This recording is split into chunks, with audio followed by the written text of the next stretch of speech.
Ang Devil Emperor. Credit to the author. 389 hanggang 77. Ang mga pangalan po na nandito ay galing sa mga name generator. Kung meron man pagkakatulad sa mga pangalan ng tao o lugar at pangyayari, ito ay tunay na hindi sinasadya. Nako! Halo-halo ang nararamdaman ni Fulton tungkol dito. Dapat ay masaya siya na wala si Ethan para sur-on siya, pero habang iniisip niya ito, lalong nawawala ang sinasabi ni Ethan. Parang pinupulot ko ang basura niya, ang mga nasirang gamit niya. Maasim din ang lasa ni Darcy, at ang nag-aalab niyang puso ay nadudurog dahil sa pagkadismaya. Ano ang ibig sabihin ni Ethan dito? Wala ba talagang kwenta si Darcy sa kanya kahit anong oras ng araw? Hindi niya ito sineryoso, at tinawag pa itong dagdag na bagahe sa simula pa lang. Ang kanyang disipulong nakatayo roon at nag-iisang nagdulot ng matinding galit sa PNE overseer para protektahan siya, at nagmumura, Ethan, anong ibig sabihin yan? Wala ka bang nararamdaman para kay Darcy sa lahat ng oras na ito? Patay ka na ba sa loob-loob mo? Ang pagsabog ay umani ng tahimik na tingin mula sa lahat. Pagkatapos ay bumaantong hininga, tunay ngang isang misteryo kung paano gumagana ang isip ng isang babae. Nahihiya-hinayla ni Iris Overseer ang damit ni PNE Overseer habang pinagalitan ito, kapag may lalaking nakatingin kay Darcy, nagmumura ka. Kapag binaliwala ng ibang lalaki si Darcy, nagmumura ka ulit. Ano ba talaga ang gusto mo? Ang magkaroon ng deathmatch para sa kamay ng babae. Iyon ay mga salitang iniwan ng tagapangasiwa ng PNE. May ituturing bang deathmatch si Fulton laban kay Ethan? Sino ba sa mundong ito ang makakatalo sa batang yan? Natuklasan niya na ang malamig na tugon ni Ethan ay mabilis na nakasakit sa kanyang disipulo. Ang kanyang disipulo ay palaging may dalang nagliliyab na sulo para sa kanya sa loob ng 7 taon, at patuloy pa. Kung hindi dahil sa bagay kay Clara, marahil. Ayos lang din ito. Bumaantong hininga, inalo ni PNE Overseer si Darcy. Pagkatapos ay sinenyasan si Fulton na sumama sa kanya upang turuan ito ng wastong asal. Naghintay si Fulton sa mga tagubili ni Katie Walakindstone, ngunit itinaboy lang siya ng lalaki, umalis ka na, tinatawag ka na ng magiging biyenan mo. Makinig ka sa kanya. Ikaw, ay zip mo na. Bulyo ni PNE Overseer habang nakatitig sa kanya. Natuntun ni Ethan ang perpektong figure ng isang taong nakamasid sa kalye. Ngunit ang kanyang puso ay parang nag-iikot. Si Darcy ay isang hanggal na nabighani sa pag-ibig, laging nasa likuran niya na parang isang nawawalang tuta. Ngayong may kumuha na sa tutang iyon, tuwang-tuwa siya.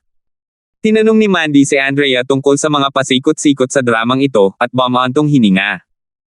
Ngunit mas mabigat na ngayon ang tingin niya kay Ethan. Hindi magiging madali ang pagkuha ng sugar husband na ito. Umungol.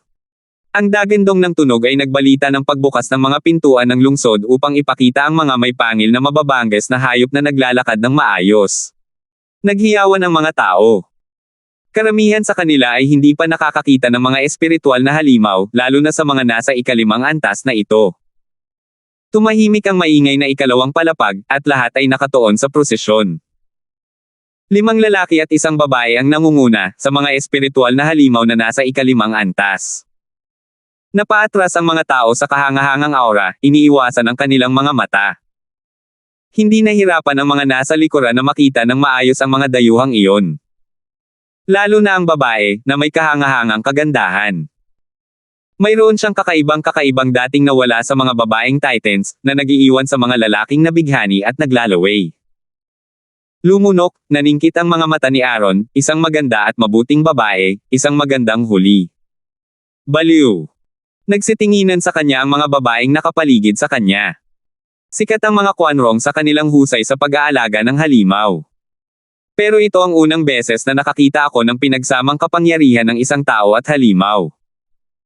Nakalabas na sa kaluban ang espada ni Troy, kumikislap ng mapanganib. Ang kanyang dalawang mata ay puno ng uhaw sa labanan, walang ibang hinahangad kundi ang tumalon pababa at galawin ang mga dayuhan. Umiling ang lahat, taong mahilig sa pakikipaglaban. Payo ni Aaron, ito ang pagkakataon para makipagkamay ang ating mga bansa. Hindi kayo maaaring magsimula ng digmaan.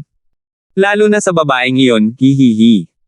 Sa kaso ni Ethan, pumasok sa isang tainga ang kanilang usapan at lumabas sa kabila. Nakatuon ang lahat ng kanyang atensyon sa mga nakasakay.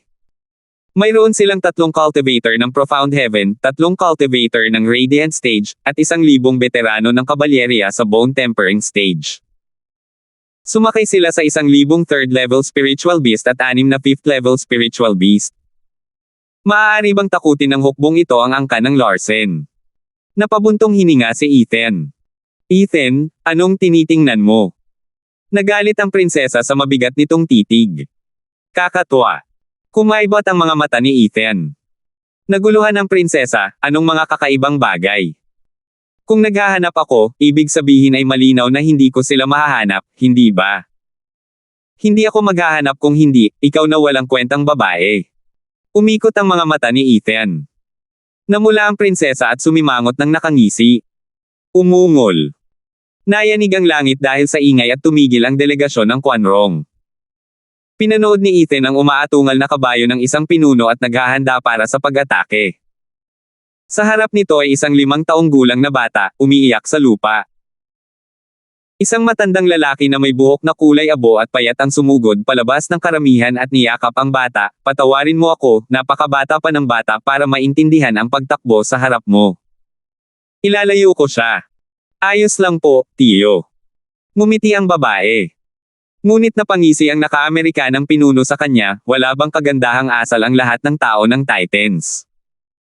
Ako ang general ng Imperyong Quanrong at para sa iyo, isang langgam, na makabangga mo ako ay isang malaking kawalang galang. Kaya mo bang panagutan ang isang digmaan sa pagitan natin? Tumigil ka na nga. Paano tayo magsisimula ng digmaan dahil lang dito? Kung hindi, matagal na sana tayong nag-aaway ngayon, pang-uuyam ni Ethan. Umiling ang prinsesa. Gayon din ang ginawa ng iba pang mga batang Panginoon, na nakatingin ng may paghamak sa matapang at maangas na lalaki. Ang mga salitang iyon ay epektibo lamang sa mga karaniwang tao. Habang ang mga bahay ay masyadong matalino para malinlang sa ilang murang pang-uudyok. Ang matandang lalaki ay isa lamang karaniwang tao, na paralisa sa lupa dahil sa takot sa kanyang nagawa. Katatapos lang niyang ikamatay ng kanyang mga kababayan ang sakit at pagdurusa.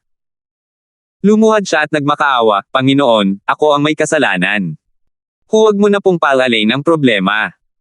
Humagalpak ng mapang-asar ang matapang na lalaki.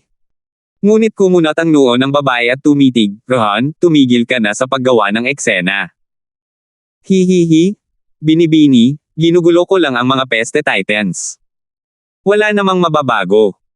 Kumaway ang matapang na lalaki, at humarap sa matanda, pwede ko naman itong palampasin para kay Titans, dahil sa kabaitan ng puso ko. Pero ang kabayo ko rito ay may kakaibang lasa, alam mo. Sa tuwing may nababangga ito, parang gusto nitong lunukan ang isang bagay. O baka maapektuhan ng masamang mood niya ang sarili ko. Kaya sabihin mo sa akin, paano mo ito aayusin? Namutla ang matanda. Iniisip niyang gustong pakainin ng general ang kanyang espiritual na halimaw gamit ang bata. At gusto rin niyang gawin ito ng matanda. Pero paano niya nagawa iyon?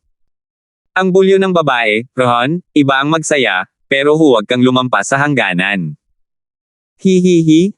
Binibini, laro lang yan. Walang masama, walang bastos. Napatawa ang matapang na lalaki, ngunit hindi pa rin inaalis ang kanyang mabangis na mga mata sa matandang lalaki. Naghihintay na makita siyang ibigay ang bata sa espiritual na halimaw. Inilabas ng espiritual na halimaw ang mga pangil nito at dinilaan ang bibig nito ng may namumulang mga mata. Hay nako, kalokohan, nandito na sila sa lupain natin pero nagmamayabang pa rin. Hinampis ni Troy ang mesa, ang kanyang espada ay kalahati ang bunot. Pinayuhan ni Aaron, kapatid na Graham, imbatado sila. Hindi tayo maaaring makialam dahil hindi pa dumarating ang mga opisyal. Mag-iimbita lamang ito ng gulo. Ha, ang mga dakilang maharlikang tahanan, takot na magdulot ng gulo. Angal ng prinsesa, hindi pa kita nakitang huminto sa paghahanap ng gulo, pero ngayon ay nagdesisyon kang umupo na lang. Mga manok. Ethan, sumunod ka sa akin at tuturuan natin sila ng leksyon. Magpanggap ka na lang. Ayoko ng pakiramdam. Ipinitik ni Ethan ang kanyang kamay, tulad ng sinabi mo. Ang 7 bahay ay halos naging tradisyon na ang paghahanap ng gulo. Kaya mo yan. Naku, Darcy, hindi ba't dati ka ring nahihilo? Ako. Namula si Darcy habang nakayuko ang ulo, mas naguguluhan ako kaysa galit noon. Bakit ko pa ba ito binabanggit? Fulton, hindi ka rin naman magaling. Sumulyap si Ethan sa kanya. Kalmadong tumango si Fulton, totoo, tuwing lalabas ako kasama ang aking Panginoon ay ibinubuhos ko ang aking kapangyarihan. Pero dahil sumali ako sa angkan ng Larsen, na may mahigpit na mga patakaran, hindi ako nagkakaroon ng pagkakataon. Magaling. Magyayabang ka ulit balang araw, huwag kang mag-alala. Napapitik si Ethan at napatawa, nakikita mo ba yan, prinsesa? Maaaring mukhang kalmado at mabait tayo sa panlabas na anyo, pero may nagbabagang kasamaan sa ating mga buto, tulad ng mga taong nasa ibaba. Hindi ba't masyado kang umaasa, na pinapapasok mo kami sa usapin ng ibang masamang tao? Namula ang prinsesa sa galit, kung gayon ay aalis na ako. Samantala, mas hinigpitin ng matandang lalaki ang pag-iyak ng bata, sa ilalim ng malamig at matinding presyon at pag-aalinlangan. Noon narinig ang isang pangungutya. Mga bisita lang si Quanrong at wala nang iba. Kailan pa sila nagsimulang magsilbing host? Whoosh! Tumayo si Sheena sa harap ng matanda at ng bata. Napabuntong hininga si Ethan. Wala siyang pakialam sa iba, habang hindi niya kayang baliwalain ang sarili niyang mga kababayan. Kumikinang ang kanyang mga mata, at napataas ang labi ni Ethan sa kanyang kakaibang masamang ngiti. Panahon na para suriin ang Quanrong ng kaunti. 370. Sheena! Sigaw ni Mandy. Ang iba ay nanood din, gulat na gulat nang makita ang banal na birhen ng imperyo na lumalabas para ipagtanggol ang mga tao. Pagkatapos ay naging sabik sila. Pagkatapos ng pagkamatay ng mataas na pari, ang banal na dalaga ay naging higanting nilalang ng imperyo. Susugod pa nga sila sa delegasyon ng Quanrong kung nangangahulugan ito ng pagtatanggol sa kanya. Isang bagay na hindi alam ng mga Quanrong, kitang-kita sa pangungutya ni Rohan, Missy, gusto mo bang mamatay agad? Hindi ka ba tinuruan ng emperador mo kung paano tumanggap ng mga bisita? Mikikialam ka na ngayon sa problema ng iba, kahit nasa delegasyon ni Quanrong. Kung tinatawag ninyong mga bisita ang inyong mga sarili, umakto lang kayong parang isa. Ngayon lang ako nakakita ng bisitang kasing pangit mo. Matapang at nakatayo si Sheena. Umirap si Rohan at saka humajejek, ang galing mo naman. Kung tungkol naman sa pagsali sa mga kaugalian dito, depende na yan sa host. Ipapamerienda ko na ang dalawang yan. Ano na lang ang gagawin ng host? Sigaw ni Rohan at umungal ang halimaw kasabay ng pagsakmal nito sa matanda at bata. Hindi. Sinuntok ni Sheena ang bungo ng halimaw gamit ang kanyang palad. Ngumisi lang si Rohan at inilabas ang kanyang aura. Putok. Tumalbog si Sheena na parang nabangga sa pader. Hahaha, may babaeng taga Profound Heaven na nang ahas na makialam. Ano kaya ang nagpagalit sa'yo? Natatawang sabi ni Rohan. Kumakabog ng malakas ang puso ni Sheena. Habang pinapanood ang matandang lalaki at bata na nagiging hapunan ng espiritual na halimaw na malapit ng lumunin ng mga pangil na iyon, napaluha siya. Maawa ka sa aking bayan, sapagkat sila'y nagdurusa ng labis. Pumikit ang matanda at bata, alam nilang hindi maiiwasan ang kanilang katapusan, naghihintay na sumara ang mga labi ng kamatayan.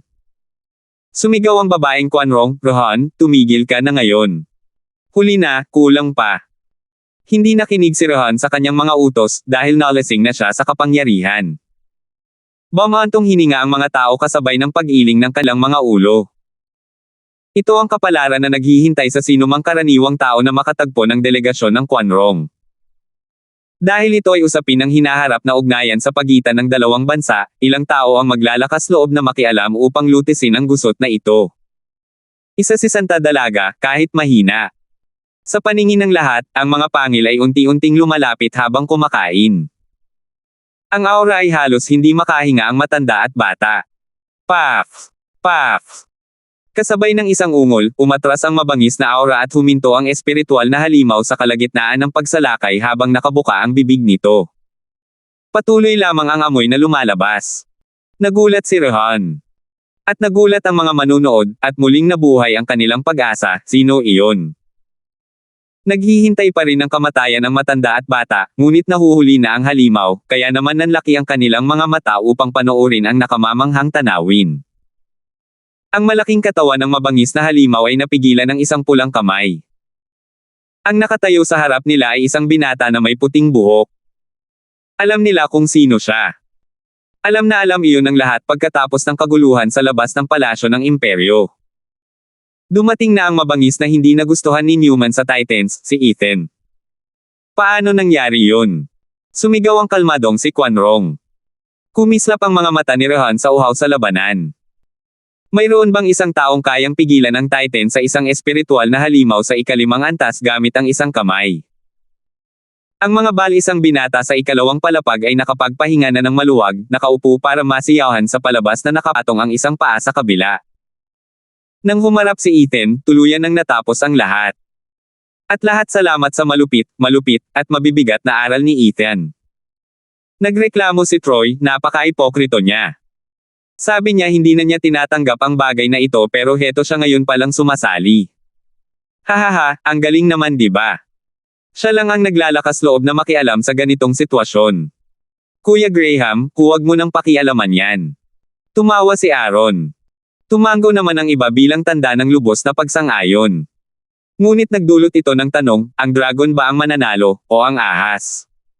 Star Raider, isang kasabihang Tsino na nangangahulugang ang isang tao ay nakahihigit sa batas.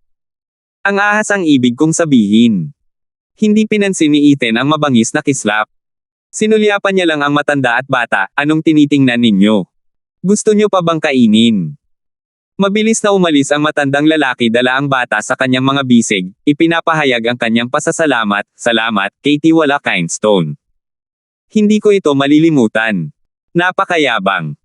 Tumahol si Rohan, habang hawak ang halimaw sa kiling, dahilan para umungol din ito. Gumapang-gapang ito para subukang makatakas mula sa pagkakahawak ni Ethan. Ginagamit ni Ethan ang braso ng kilin, na nagpapatunay na nasayang ang mga pagsisikap nito. Sumanghel si Ethan at pumitik. Laking gulat ng mga manunood nang biglang bumagsak sa lupa ang 5th level spiritual beast na parang 1 toneladang ledrilyo at natamba sa lamig. Napasigaw si Rohan sa galit. Isang simpleng pitik lang ang nagpawala ng malay sa isang 5th level spiritual beast.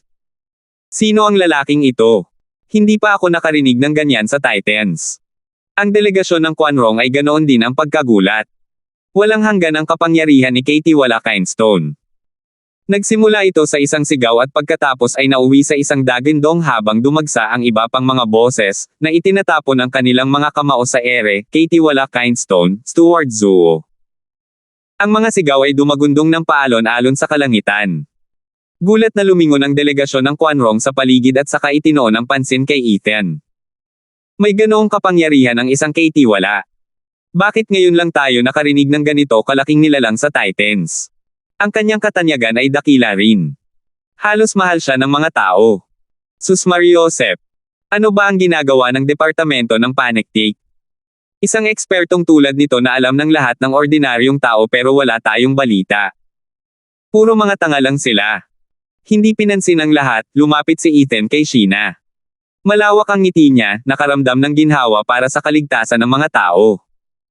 Sa isang punto, alam ng puso niya na hanggat nandyan si Ethan, magiging maayos din ang lahat. Si Ethan ang nagbigay sa kanya ng ganitong pakiramdam ng seguridad. Katie Wala Kindstone. Sumiksik si Mandy kasama si Fulton sa gitna ng karamihan, tumatakbo papunta sa kanila. Yumuko siya, patawarin mo ako, Katie Wala Kindstone, sa aming pagkahuli sa pagbili ng mga panindang hiniling mo. Huwag mo kaming sisihin. Kami ay mga katulong lamang, walang kwenta sa iyong paningin, ngunit masisipag kami. May hamarang sa aming daan. Napansin ni Ethan ang pagkislap niya at tumawa. Hindi pa ako matagal na nakakasama ng babaeng ito, pero ang galing na niya sa drama. Labis na nabigla ang delegasyon ng Quanrong. Ano ba yan? Mga utusan lang pala yung babaeng yun at yung bagong bata. Lahat ng tao sa Quanrong ay nakaramdam ng kilabot. Aling bahay ang punong-puno para may isang eksperto sa Profound Heaven na gumagawa ng mga utos? Hindi ba't ang mga eksperto sa Profound Heaven ay dapat na mga elder ng angkan sa Titans? Lumunok ng malalim ang mga Quanrong at tumingin sa kanila ng may takot. Kung ang mga kinakailangan ng isang lingkod ay kahit man lang ang Profound Heaven stage, paano naman ang kanilang mga elder, clan head, at maging ang mga venerable? Mas mahalaga, ilang angkan na tulad nito ang mayroon sa Titans. Alam nilang lahat na ang Titans ay isang tagunglunggan ng mga halimaw, pero katawa-tawa ito. Hindi, paano iyon na itatago? Kahit ang karaniwang tao ay alam ang kanilang natatanging dugong bughaw. Sus Mariosep, huli yan Chay. Paano mo nagawa ang investigasyon mo? Tinitigan ng masama ng Quanrong ang huling sakay ng 5th level spiritual beast, isang payat na lalaking nasa katanghaliang gulang. Nalito rin ang lalaki, yumuko sa kahihiyan. Kailan pumili ang Titans ng bagong grupo ng mga miyembro ng angkan? O baka naman, nanloloko lang sila. Pero isang sulyap kay Ethan ang nagpabuntong hininga sa kanya, at nawala ng lakas ng loob. Si Ethan ay isang eksperto sa ikatlong antas ng Profound Heaven ngunit isang kamay niya ang Samaire sa isang espiritual na halimaw sa ikalimang antas. Kahit si Rohan ay hindi kayang gawin iyon. Para sa isang kakaibang tulad niya na maging isang kaitiwala at ang angkan na magkaroon ng mga eksperto sa Profound Heaven bilang mga tagapaglingkod ay maaaring hindi naman ganon kakatwa. Tiningnan ng mga Quanrong ang grupo ni Ethan ng may seryosong tingin habang naliligo ang lahat ng kanilang kay-abangan. Sabay na naramdaman ng nakababatang henerasyon sa ikalawang palapag ang pagkibot ng kanilang mga pisngi. Si Ethan ang pinakamasamang impluwensya. Itinutulak niya sila palalim sa landas ng karahasan. 371. Alam mong nagsasayang ka lang ng oras, kaya bakit ka nandito pa? Kung mahuhuli ka at hindi masisiyahan ang batang Panginoon, hindi ako ang magtitiis ng mga kahihinatnan at hindi rin ikaw ang magtitiis. Isinuklay ni Ethan ang kanyang manggas at nagmalaki. Mas mabuting sumabay na lang siya sa agos at gawin ang lahat ng gusto niya. Lalong natense ang Quanrong. Natatakot ba ang kasuklam-suklam na ito sa kanyang batang Panginoon? Tiyak na may malupit na mga patakaran ang angkan na ito, na may napakaraming eksperto. Kaya nga ang kaitiwala na may kapangyarihang maladyos ay wala sa mataas na katayuan sa angkan at kailangang sumunod sa kagustuhan ng batang Panginoon. Alam ng lahat na ang malalakas sa angkan ay iginagalang at maging ang pinuno ng angkan ay pinapanood ang kanyang tono sa kanilang paligid, lalo na ang batang Panginoon. Base sa narinig, hindi siya gaanong kilala sa angkan. Pero bakit nga ba kasuklam-suklam ang angkan niya? Paf! Nagbahagi sina Mandy at Sheena ng isang palihim ng ngiti at itinago ng mga tao ang kanilang kagalakan. Kilala na ng buong Titan si Ethan noon, isang kaitiwala sa pangalan ngunit siya rin ang de facto na pinuno ng angkan ng Larsen habang wala ang pinuno ng angkan. Tanging mga baliw lang ang mabibighani sa kanyang mga kalokohan. At ang mga Quanrong ay nanginginig sa kanilang mga bota. Gamit ang impormasyon at ang kanilang mga numero, naisip nilang kontrolin ang Titans, nang walang anumang bahay o angkan na manggugulo sa kanila. Gayunpaman, pinatunayan ng katotohanan na hindi ito ang mangyayari. Kakakilala lang nila ng isang alipin na isang eksperto sa Profound Heaven habang ang kanilang kaitiwala ay isang maladyos na kakatwang nilalang na may kakayahang gumawa ng kahit ano. Halimbawa, hindi ba't pinunasan ng kaitiwala ang sahig gamit ang kabayo ng kanilang general? Sa biyaya ng angkang ito kaya hindi pa sila patay. Bumagsak ang mga Quanrong, nawala ang kanilang mapagmataas na anyo. Isang gwapong binata pa ang humawak sa kanyang mga kamay, masyadong mapusok ang aking nasasakupan at humihingi ako ng paumanhin sa trauma na idinulot niya. Mga tulisan sa labas ngunit masungit sa puso. Ang kanyang saloobin ay umani ng paghamak ng lahat. Gayunpaman, sapat na ang paghingi ng tawad ng delegasyon para sa kanilang mga pagkakasala, hindi ba? Sabihin mo iyan kay Ethan. Hindi niya sila tiningnan kahit minsan, tinatrato lang sila na parang hangin habang lumingon kay Sheena, anong pinagtatayuan ninyo? Balik na kayo sa pamimili. Katawa-tawa. Nagliyab ang mga mata ni Rohan, nakakuyom ang kanyang mga kamao. Humajejek ang prinsesa sa loob, ngunit hindi pa rin kontento sa kung gaano katahimik ang drama. Gusto niya itong ilipad ng pataas at itinuro ang Quanrong, Katie wala Kindstone, paano natin gagawin yan kung hinaharangan nila ang daan? Tinitigan siya ni Ethan ng ilang sandali, napansin ang kislap sa kanyang itsura. Tamang-tama ang timing. Kunin natin ang aksyon ng mga yan para maintindihan ang sitwasyon, di ba? Teka lang habang inaayos ko ito.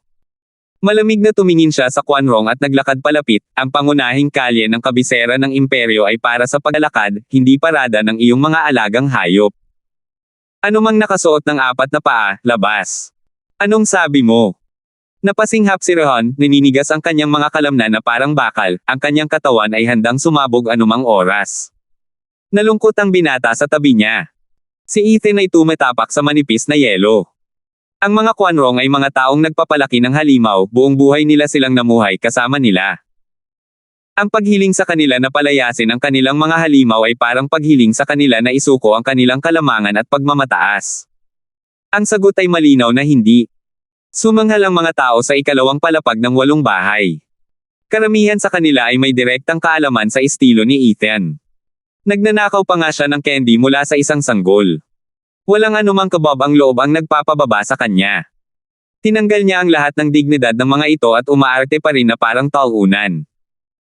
Ayon sa mom ni Ethan, uunahin niyang aasarin ang biktima niya para ipagtanggol ang sarili, at uunahin silang umatake. Ang resulta. Siyempre, talo ka, habang nakatayo sa mataas na moralidad. Tingnan natin kung may makakatalo pa dyan. Ilang inosenteng biktima ang nahulog sa ilalim ng malisyosong hinlalaki ni Ethan, walang mailabas na dahilan para mailabas ang kanilang pagkawala at napilitang magdusa ng tahimik. Alam iyon ng lahat. Halos dahil doon nabuo ang kahihiyan ni Ethan. Maliban na lang sa Quanrong, sa mga baguhan, sa mga bagong kalaban. At sa pagkahulog sa kawit, linya, at patibong. Walang kahit isang tao rito sa labas ang hindi tumatawa sa loob, naghihintay na magsimula ang palabas. Iyan ang mapapala mo sa pagiging nakakainis. Kahit wala kang kaalam-alam, dapat mong itago ang iyong sarili sa tabi ni Ethan. Lumapit ang binata ng Quanrong kay Ethan, na hindi mapakali. Nakatulong ng kaunti ang isang malalim na paghinga bago siya nagsimulang magsalita, kami ay mga mandirigmang Quanrong, ang aming mga halimaw ay hindi umaalis sa aming tabi. Ang alam lang namin ay sumulong at hindi kailanman umatras. Kung kaya mo, mapa-address mo ang mga espiritual na halimaw. Sumigaw ang mga tao sa loob ng bahay. Kumurap si Ethan ng isang beses, pagkatapos ay tumitig pabalik, isang masamang ngiti ang naglalaro sa sulok ng kanyang bibig. Talagang kakaiba ang batang yan. Bumantong hininga si Aaron. Sumangayon naman ang iba. Walang kapintasan ang mga sinabi niya. Hindi ito tahasang pagtanggi o pagkukunwari lang, pero inilipat niya ang isyu kay Ethan. Para siya ang humarap dito. Alam ng lahat na malamang ay walang ideya ang binata kung ano ang pagkatao ni Ethan, kaya pinili niya ang gitnang landas upang hindi magmukhang nagbabanta o duwag, iniisip na si Ethan ay isang taong may kahalagahan. Ito ay isang perpektong timpla ng tono at mga salita upang ipagtanggol ang kanyang respeto sa sarili. At sa gayon ay ibinato niya ang isyu kay Ethan. Kung hindi niya matatakot ang mga halimaw, siguradong mapapahamak si Ethan. 2 ibon na may iisang bato. Iniwasan niya ang panunokso at pinilit ang kausap na kumilos. Ngayon ay nagdulot ito ng tanong, sino sa mundo ang makakapagtaboy ng 1,000 espiritual na halimaw? Kahit ang pinakamagaling na Beastmaster ni Quanrong ay hindi ito magagawa. Pinanood ng Quanrong ang binata ng may pasasalamat at binigyan si Ethan ng isang malapad na ngiti. Napabuntong hininga si Aaron, habang sinusuri ang binata, sino siya? Napakabata ngunit bihasa sa politika at lakas. Tumanggaw si Dexter, isa siyang leader, na may dating na makukuha lamang sa labanan. Hahaha, kapatid, tumatalas na ang mga mata mo. 4 na tao ang umakyat sa ikalawang palapag, ang 4 na tigre ng Titans. Habang nakatingin sa alitan sa labas, tumawa si Frank, kanina pa namin hinihintay na makarating ang delegasyon sa mga gate ng Imperial Palace pero ayaw pa rin nila. Lumabas na hinaranggan sila ng tampalasan. Hindi ko talaga siya maintindihan. Nakikipag-away siya kahit kanino. Hindi naman siya basta-basta tinatawag na numero 1 tinek ng Titans, hahaha. Kuya, pwede ba huwag kang magsalita ng ganyan? Hindi si Ethan ang nagsimula nito ngayon. Sinubukan ni Andrea na iligtas ang sitwasyon. Ngumiti si Frank, natatarante talaga ang kapatid ko, pero hindi ko sinasadya iyon bilang responsibilidad ni Katie wala Kindstone. Akala namin magkakaroon ng labanan sa mga Quanrong. Ganoon ang nangyayari kapag naglaban-laban kami ng maraming taon. Nandito lang ang kanilang delegasyon para ipakita ang kanilang kahusayan, isang bagay na plinano namin. Pero narito sila, patay na patay, at Nigel iligtas din sa amin ng maraming problema. Naintindihan naman ng iba. Ang kanilang pagmarcha patungo sa palasyo ng imperyo ay upang itatag ang kanilang makapangyarihang posisyon, na naputol dahil sa panghihimasok ni Ethan. Hay nako, nakakahiya rin naman. Iba ang magtaas ng tono laban sa 4 na tigre ng Titans, at iba naman ang magtaas ng tono laban kay Ethan. Siya nga pala, kapatid, kilala mo ba ang binata na iyon? Tanong ni Dexter. Bumantong hininga si Frank, hindi lang siya kilala, kundi isa na siyang matagal ng karibal. Siya ang nag-iisang anak ng commander ng Imperyong Quanrong na si Tyson Teller, si Caden Teller. Isa siyang batang commander. Bulalas ni Dexter, nagtataka ako kung bakit ako nakaramdam ng aura ng isang general mula sa kanya. Tumango si Frank, ang mga mata ay nakatitig sa binata, si Caden ay tuso, matapang, at mahusay sa pamumuno sa kanyang mga tauhan. Medyo bata pa, ngunit nakamit niya ang kanyang lugar sa hukbo. Kaming apat ay nakasundo na niya ng mas maraming beses kaysa sa mabilang ko, at palaging nasa kawalan. Sinasabi nila na siya ang papalit sa kanyang ama, isang pangunahing kandidato para maging susunod na commander. Nanginig ang mga mata ni Dexter at itinanam niya sa kanyang isipan ang imahe ng binata. Ang susunod na commander ng Imperyong Quanrong ay ang kanilang magiging kaaway. Kuya, paano naman ang iba? Tanong ni Dexter. Sabi ni Frank, mayroong 8 Wolf Warden sa ilalim ng commander ng Imperyong Quanrong na may matinding tapang at hindi mapipigilan. 3 sa kanila ang kasalukuyang naruroon. Itinuro ni Frank ang matigas na lalaking nag-uudyok ng gulo, pangalawa siya sa 8 Wolf Warden, ang Savage Wolf na si Rehan. Ang kanyang likas na kapangyarihan at walang kapantay na katapangan ay naglalarawan sa kanya bilang isang taong kayang durugan ang isang ika-5 antas na espiritual na halimaw. Isang mabangis na kalaban. Iyan ay si Obscure Wolf, si Leandro Holt. Namamahala sa katalinuhan at pagmamanman. Isang nakatagong panganib. Itinuro ni Frank ang payat na figure, hindi siya gaanong kaakit-akit, ngunit siguradong binabantayan kanya. Matalas at may kakayahan ang kanyang mga tauhan. Tumango si Dexter. Humarap si Frank sa isang lalaking nakamaskara na kalahati lang ng mukha ang nakikita, iyan ang pinakasikat na mamamana ng Imperyong Quanrong, na pangatlo sa 8 Wolf Wardens, ang Sky-Piercing Wolf, si Rendin. Ang kanyang heaven-shaking bow at cloud-nailing arrow ay mga espiritual na sandata ng ika-6 na baitang. Ang kanyang mga putok ay nakamamatay, tinatalo ang mga general ng kaaway. Kahit ang marshal ay nagdusa sa kanyang mga kamay. Isa siyang kalaban na halos hindi mo mapagtatanggol. 372. Sinasabi mo sa akin na ang ninong na iyon, isang ika-6 na patong ng Radiant Stage Expert, talaga. Nanlaki ang mga mata ni Dexter. Tumango ng seryoso si Frank, oo, ang 8 Wolf Warden ay pawang matitigas, pawang mga eksperto sa Radiant Stage, pawang mga veterano. Huwag na huwag mo silang maliitin sa larangan ng labanan. Tumango ang lahat. Kung hindi dahil sa 4 na tigre ng Titans na nagsabi nito, na nakikidigma sa buong taon, hindi malalaman ng mga kabataan ng 8 bahay na nagpadala ang Quanrong ng isang masamang grupo sa pagkakataong ito. Lumingon si Dexter sa huling dalawa, ang kanyang mga mata ay hindi inaalis ang tingin sa pinakamatandang tao. Maputi ang buhok, maliliit ngunit matatalas na mga mata na nagbabalot ng misteryo sa kanya. Kuya, sino yan? Bumulong si Frank, ang Imperial Tutor ng Quanrong Empire, si Titus.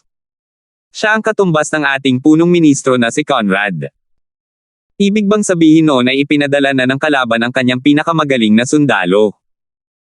Nagulat ang lahat, paano nila nagawang magpadala ng isang taong napakahalaga sa Titans? Hindi ba sila natatakot sa isang pagpatay?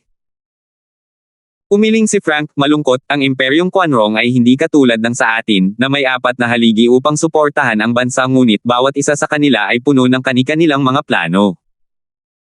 Halimbawa, ang ninong at si Conrad, walang sino man ang tatanggap sa isa't isa. Dahil sa mga taon ng walang tigil na labanan sa hangganan, sinasabi nilang minsan nang nagplano si Conrad na pumunta sa Imperyong Quanrong para sa usapang pangkapayapaan, ngunit hindi ito natupad. Alam mo ba kung bakit? Natakot siya sa pagtataksil ng matandang marshal. Ang koro ay tumunog. Tumango si Frank, hindi si Godfather ang tipo ng tao na gagawa nito, pero imposibleng maniwala ng lubusan ang punong ministro kay Godfather.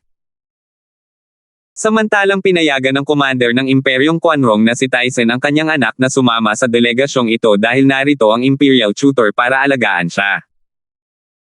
Kung bakit pumunta si Titus sa unang lugar ay dahil si Titus ay may 5 milyong sundalo na nakadestino sa hangganan na nagpapadala sa delegasyon. Kung may panganib na darating sa delegasyon, ang hukbo ay magmamarcha patimog at ang mga imperyo ay masasangkot sa isang mabigat na digmaan. Ito ang kasunduan ng general. Nakaramdam ang lahat ng panginginig sa kanilang mga gulugod. Ang kaliwa at kanang braso ng kaaway na emperador ay nagtutulungan habang ang ating apat na haligi ay natigil sa isang labanan. Kung hindi dahil sa malawak na lupain ng Titans at maraming talentong lumilitaw, pati na rin ang 7 maharlikang bahay at ang 3 sekta ng tagapag-alaga ng imperyo, matagal na sana tayong bumagsak. Umiling ang lahat. Kumusta naman ang babae? Dinilaan ni Aaron ang kanyang mga labi, kahit tuwang-tuwa siya, habang itinuturo ang babae. Walang ekspresyong sabi ni Frank, siya ang nag-iisang anak na babae ni Tyson at nakababatang kapatid ni Caden, si Rebecca Teller. Kinikilala bilang nangungunang kagandahan sa Quanrong at may kahangahangang kasanayan sa pag-aalaga ng halimaw. Ngunit hindi pa siya lumalabas sa larangan ng digmaan at mahina ang kanyang cultivation. Wala siyang dapat banggitin tungkol sa kanya. Nako, kapatid na Drake, anong klaseng tao ka? Paano mo nagagamit ang lakas para husgahan ang isang napakagandang specimen? Habang humahampas sa paghanga, sinabi ni Aaron, magkaiba siya at ang ating mga kababaihan, pero lahat ng ito ay nasa estilo. Iniisip ko kung maaari ko ba siyang imbitahan habang nananatili siya sa Titans. Ang isang gabi sa ilalim ng mainit na liwanag ng kandila, isang magandang pagsasamahan, at ang digmaan ng mga bansa ay maaaring maging isang bagay ng nakaraan. Baliw. Inikat ng mga babae ang kanilang mga mata. Napakunot noo ang mga lalaki at bumantong hininga. Sabi ni Frank, kapatid na Long, makabubuting kalimutan mo na siya. Anak siya ng commander, at kahit walang nakakita sa kanyang kakayahan, hindi siya basta-basta susuko.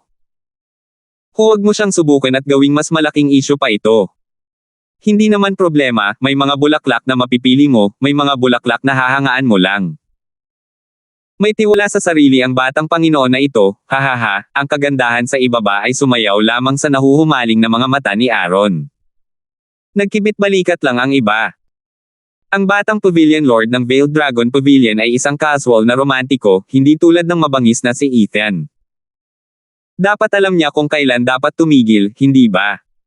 Samantala, tinitigan ni Ethan si Caden habang nag-iisip.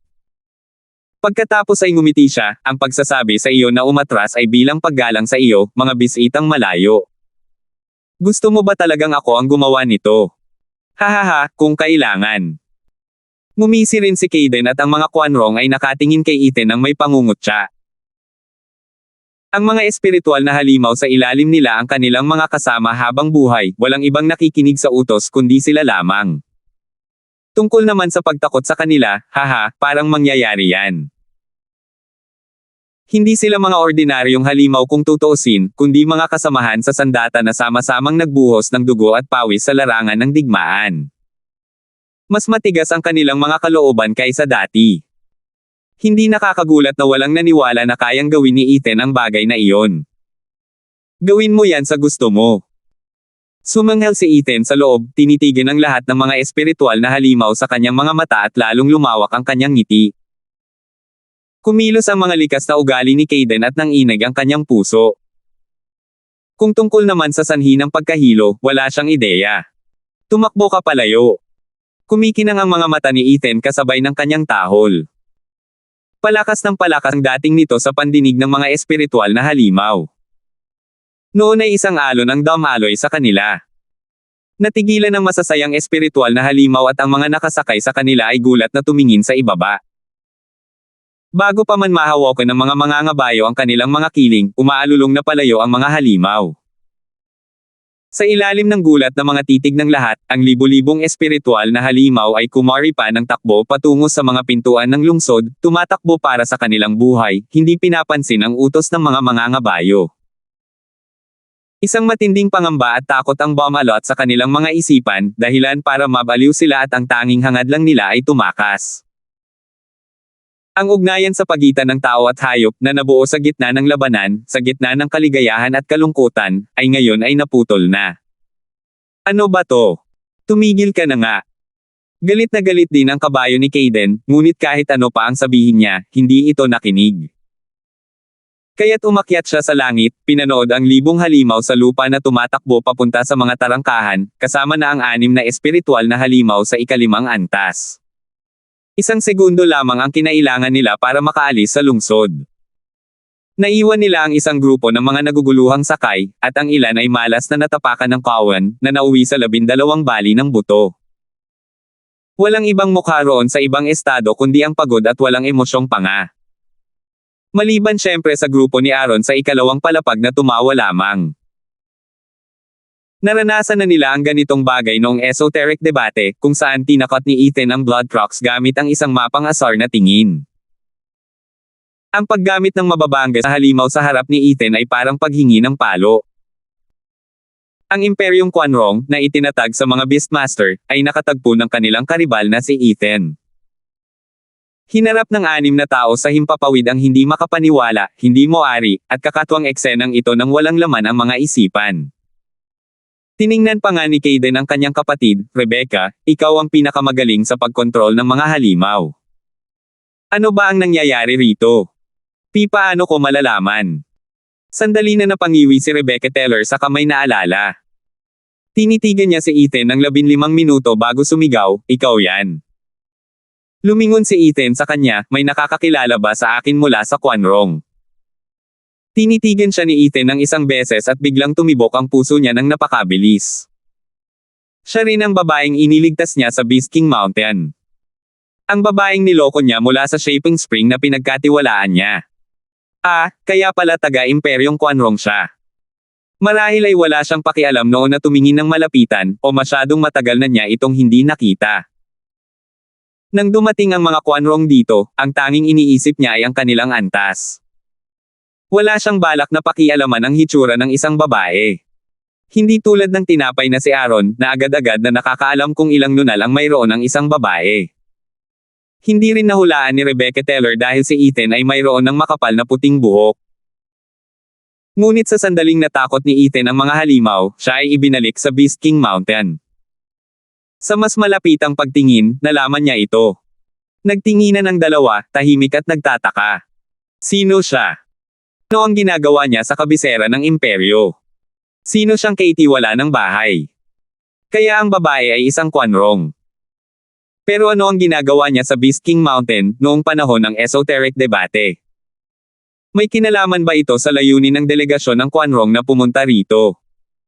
Nag-isip si Ethan. Sa ikalawang palapag, matigas ang mukha ni Andrea, ang bulok at mabahong turok na yan. May kilala siyang ibang babae.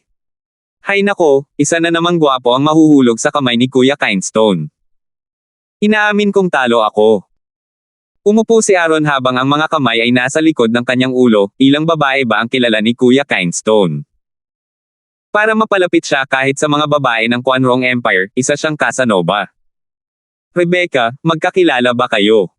Tanong ni Kaden. Bumulong si Rebecca Teller, kapatid, siya yung nabanggit ko, yung kakaiba na nakita ko. Ano? Itinuon ni Kaden ang kanyang uhaw sa dugo ng mga mata kay Ethan.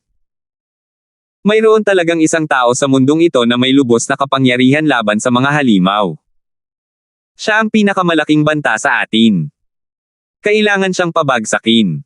373. Isang napakalamig at walang pidgel na hanggerem pumatay ang sumulpot. Tumagos ito sa puso ng mga tao na parang hanging nanunuot sa pinakamalamig na taglamig. Nako, si Kaden naman ay karaniwang kalmado. Bakit nga ba bigla kang nauuhaw sa dugo? Kinabahan si Frank. Ngumisi si Aaron, bakit nga ba? Pero kahit na ipakita pa nila ang kanilang matigas na panig, siguradong papatayin sila ni Kuya Kindstone. Ano pa ang dapat ipag-alala? Iyon mismo ang kinatatakutan ko. Sino ba rito ang hindi nakakaalam sa ugali ni Ethan? Sa sobrang inis, wala nang makakakita bukas ang mga yan. Kung may mangyari sa kanila, ano na lang ang gagawin ng 5 milyong hukbo ni Tyson sa hangganan? Umiling si Frank. Ang iba ay gumalaw, may katuturan. Tumaas lang ang kilay ni Ethan sa tuwa, sige na, kumilos ka na. Rohan, Rendin, porma sayo ng mga Falcon. Magagawa natin iyan sa isang galaw lang.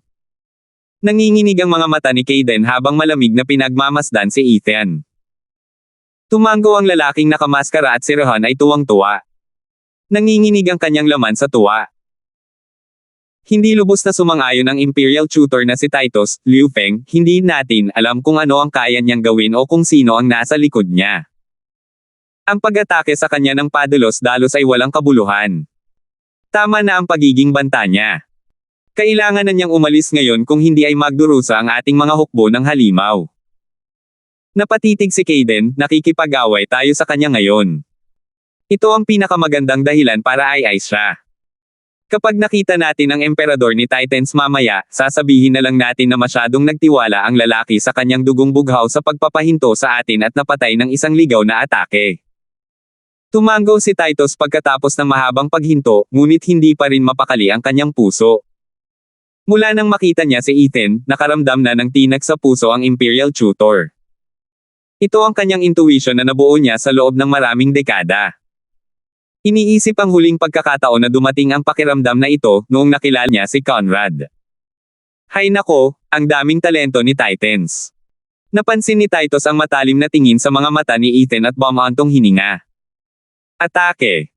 Tumawa si Rohan, hinabol si Ethan na may mga matang namumula, ang mukha ay nakayuko at mabangis.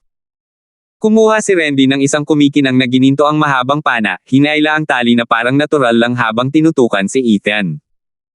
Humagalpak ng tawa si Ethan at ipinitik ang kanang kamay bilang paghamak. Tumigil ka! Isang matandang boses ang nangingibabaw sa kaguluhan at natagpuan si Ethan na natatabunan ng isang figure na nakatutok ang kanyang mahabang espada sa anim. Kaden, Titus, ano sa tingin mo ang ginagawa mo? Ugong. Tumigil si Rohan sa kanyang pagdating. Bumantong hininga si Kaden sa huli, bawiin. Naisip ni Randy na iyon ang totoo kaya itinabi niya ang kanyang pana. Ikinuyom ni Kaden ang kanyang mga kamay sa matangkad na figure, nagpapahayag ng paggalang sa isang beses, Marshal Drake, matagal na. Dahil ilang dekada nang nasasangkot sa digmaan ang dalawang bansa, matagal nang nasanay ang mga commander sa isa't isa, at nabuo ang paggalang sa isa't isa. Pinahahalagahan ng isang bayani ang isa pa, anuman ang kanilang panig. Ang buong pamunuan ni Quan Rong na narito ay nagpakita ng kanilang paggalang sa lalaking nagngangalang Raisin. Pagdating ng Marshal, bumantong hininga ang lahat, alam nilang natalo ang laban. Sumanghel si Rohan, ayaw pabayaang umalis si Ethan. Wala namang pakialam si Ethan. Naku, nakakahiya rin naman dahil nawalan siya ng pagkakataong imbestigahan sila ng mabuti. Hindi naman sayang ang oras dahil nakakuha naman siya ng malaking halaga. Marshal Drake, paanong ang iyong mga tao ay nagkukulang kahit sa karaniwang kagandahang asal? Kinakatawan namin ang emperador ng Quan Rong sa pagbibigay ng regalo sa kamahalan ng iyong bansa. Ganito ba ang kilos ng isang hukbo? Tinatakot ang aming mga kabayo at sinasaktan ang aming mga mandirigma. Tinitigan ng masama ni Rebecca Teller si Ethan habang ibinabato ang mga paratang. Sa pagkakaintindi niya, dahil sa posisyon ni Raisin sa Titans, kung hindi niya bibigyan ng mabigat na parusa si Ethan, kahit papaano ay may maibibigay siya rito. Siguro isang suntok lang. Maaayos din yun ang kasalukuyan at nakaraang puot niya. Nakakahiya na nakita ni Raisin si Ethan na nakasimangot sa likuran, pabaya, nababagot at walang pakialam. Ang perpektong larawan ng isang inosenteng nakamasid. Bumantong hininga ang matanda at lumipad palapit sa anim. Magalang pa rin ang anim habang bumubulong si Raisin, Imperial Tutor, Kaden, dahil nakikita ko kayong mga bisitang nasa malayo, bibigyan ko kayo ng isang mabuting mungkahi. Kalimutan ninyo ang inyong sama ng loob at itigil na ang isyong ito, para sa inyong kapakanan. Hindi ninyo maaaring pakialaman ang lalaking iyon. Nagulat ang anim, at gulat na tumingin kay Ethan. Seryoso talaga ang Grand Marshal ng Titans, pinayuhan pa nga niya silang huwag itong ituloy. Bilang delegasyon ng Quan Rong, kinakatawan nila ang kanilang imperyo. Kahit sino pa ang maharlika o makapangyarihang tao, dapat magpakita ang lahat ng kaunting kagandahang asal upang mabigyang daan ang mga usapang pangkapayapaan ng mga bansa. At si Raisin ay isang lalaking higit sa dagat ng mga tao sa Titans, iginagalang at hinahangaan. Sino ang mangangahas na magpakita ng matigas na mukha sa harap niya?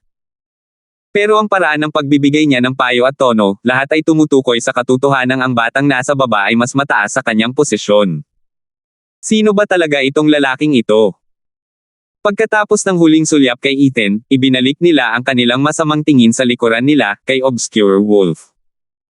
Paano ka makakakuha ng impormasyon kung hindi mo napansin ang isang nakakagulat na banta?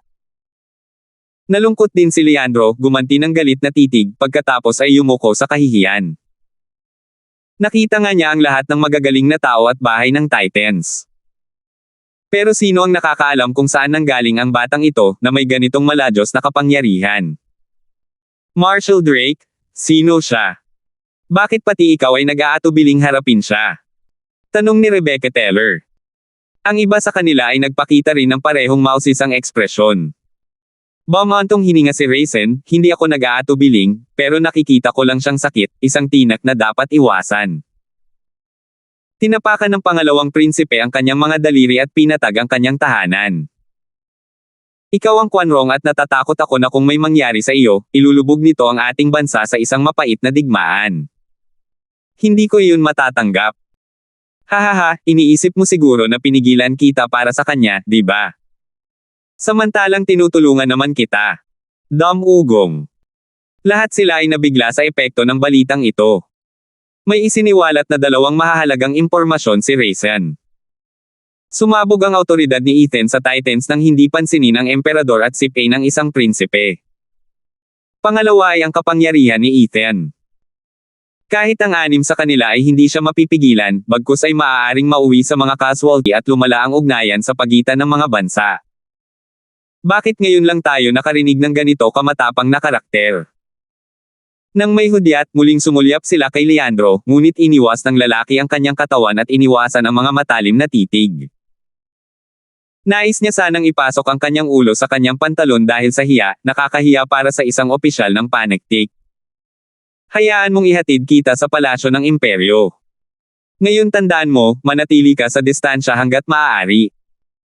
Bumantong hininga si Raisin, saka lumipad papunta kay Ethan, bata, wala akong pakialam kung ano ang nangyari, pakiusap lang na pakawalan mo na ang isang ito sa aking account.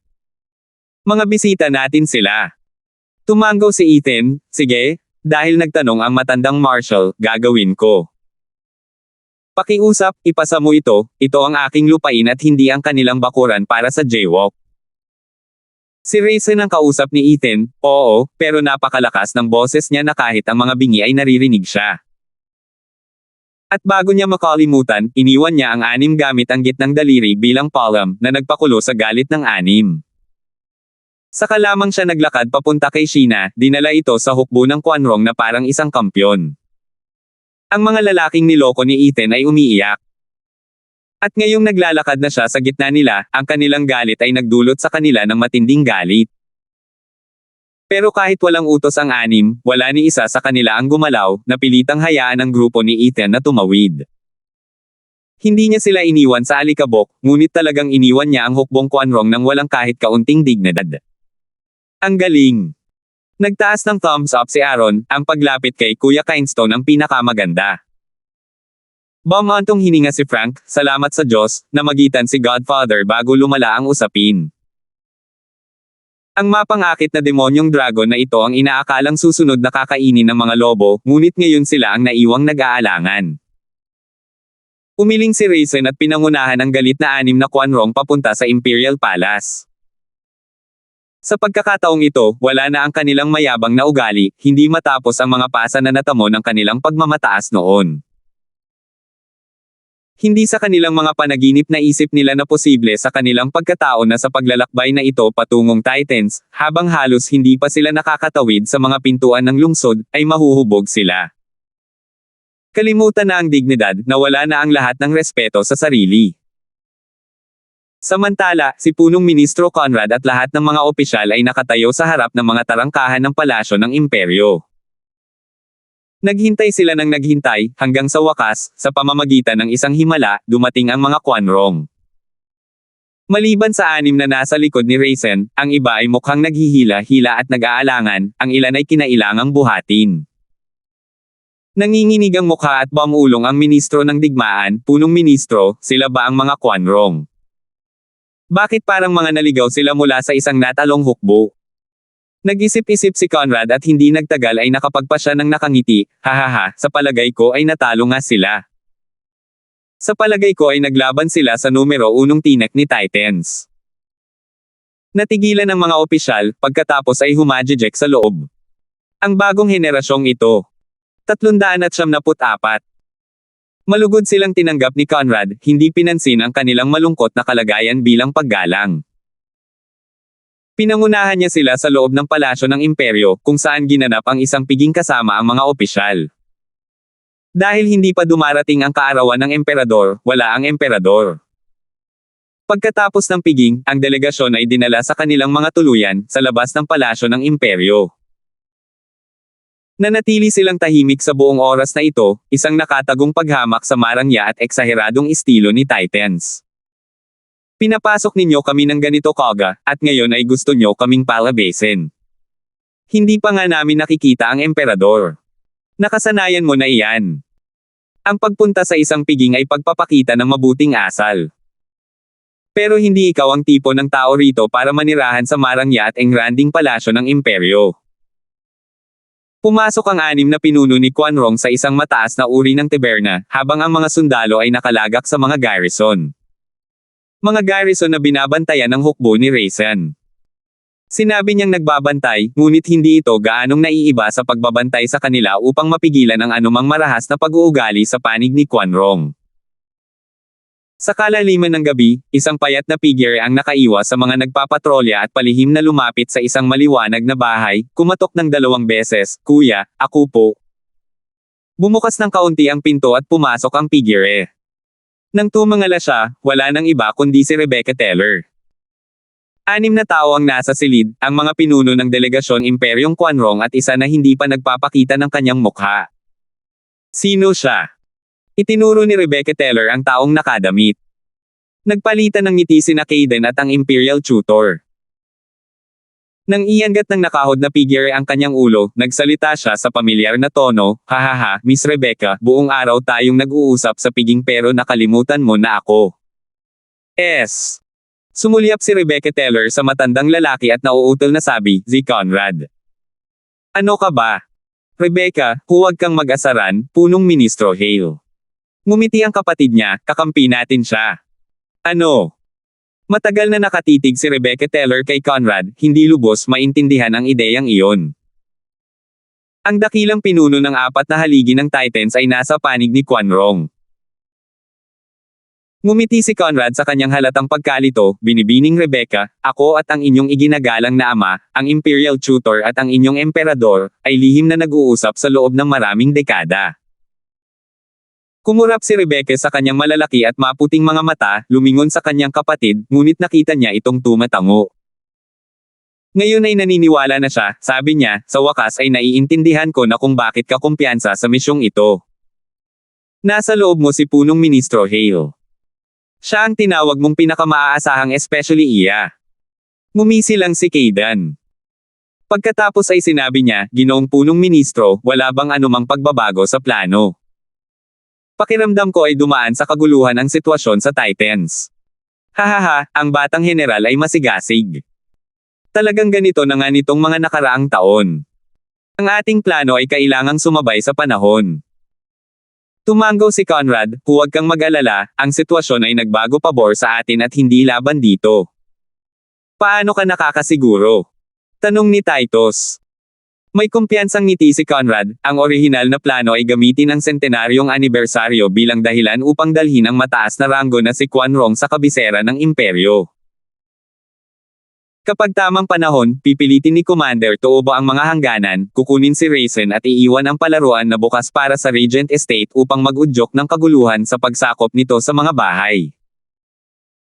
Dahil abala ang mga tauhan ng emperador sa gulo, wala siyang makakasama, na magbibigay sa atin ng perpektong pagkakataon na pugutan siya ng ulo. Ang plano ay 70% na siguradong magtatagumpay. Kapag bumagsak ang emperador, susunod na ang iba.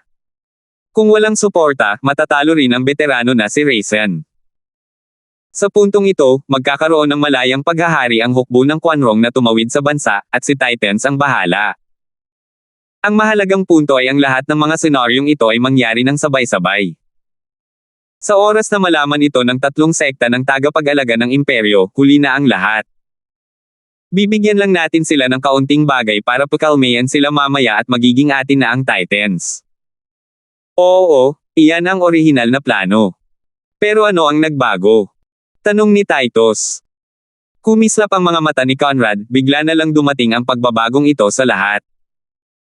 Wala nang 7 bahay ng mga maharlika ang Titans, sa halip ay 8. Mas magulo na ngayon dahil 3 paksayon ang hindi magkasundo.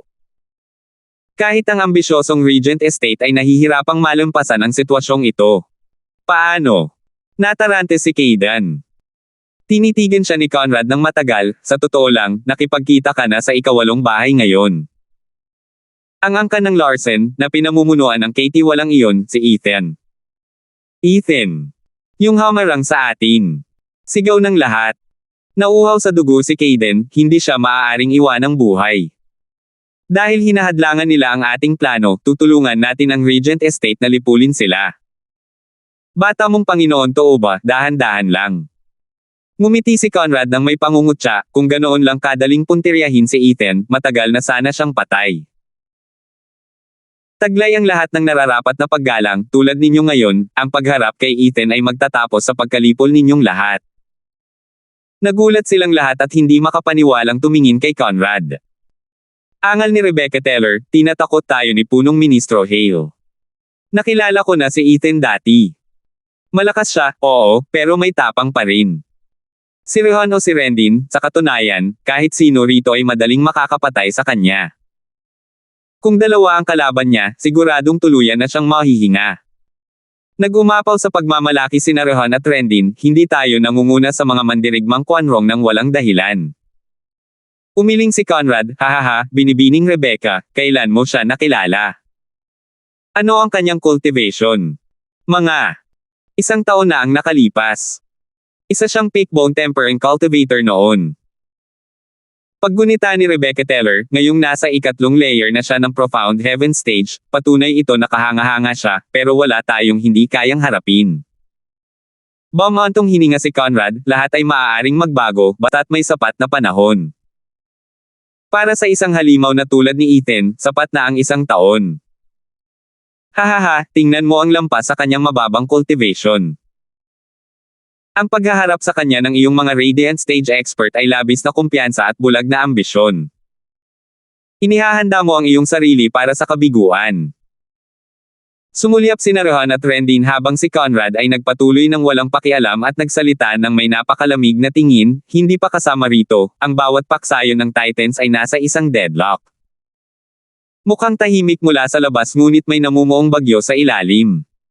Ito ang pinakamagandang panahon para sa ating plano. At ang pinakamahusay na kandidato para basagin ang pagkakatabla ay walang iba kundi ang walang takot na si Ethan.